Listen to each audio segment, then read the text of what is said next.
A man who lived in unbearable hunger and poverty resorted to small acts of theft. He landed up in prison and tried to escape many times only to be caught again. Each time, his prison sentence got further extended. Finally, after many years, he came out into the world once more. Cold and hunger tortured him. He had no money and no means to earn even one meal. Nobody was ready to trust an ex-convict and offer him a job. He wandered to many places, but wherever he went, he was chased away. After being beaten up by people in one village, he ended up finding sanctuary in the village Zen master's house. He did not expect the master to welcome him so graciously. This is God's house.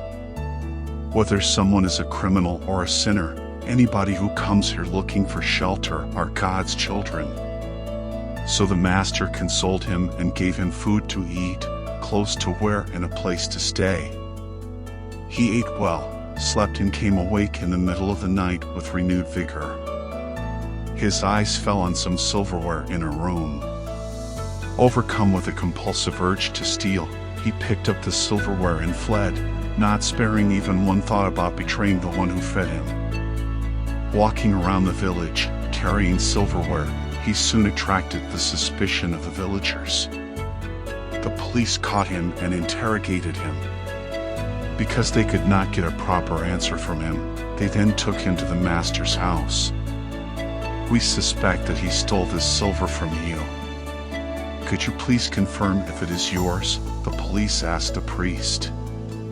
The man trembled, fearing that his theft would be revealed and that he would be sent to spend many more years in prison. But the Zen master's face was full of compassion. He said, "My friend, I had offered the silver candlesticks along with this silver to you. Why did you leave the candlesticks behind?" He then gave the candlesticks to him. "Our apologies. We thought this was a theft," the police said, and released the man, who was overwhelmed by the priest's compassion, and went on their way. The thief became a disciple of the master. After a few days, the Zen master noticed a commotion amongst his disciples and asked them what happened. "He has stolen again," they said, and pushed a disciple forward to face the master. The master said, "Forgive him." "No way. We have forgiven him many times for your sake. Now if you don't send him out, all of us are going to leave," the disciples threatened. "I have no intention of sending him away even if all of you leave," said the master.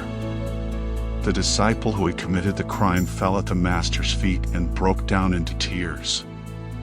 A human being may have the strength to face any kind of punishment given to him, but he will be defeated by immense compassion. Punishments can make a person rock solid, but compassion beyond reason will shatter him. As you become increasingly hard on a person, he becomes more and more capable of handling the punishments you mete out. It is only compassion that will melt him. A master does not judge somebody based on what he is right now. Someone who plants a coconut sapling will not cut it off after the 4th week just because it did not bear nuts.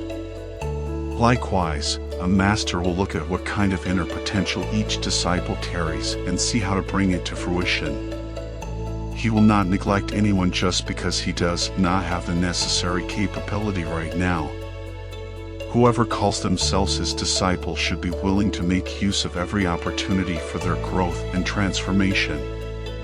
Especially, if a situation that does not sit well with them arises, it is the best situation for them to transform themselves. Instead, if they put conditions on the guru asking him to do this or that, it means that their only intention is in throwing their weight around.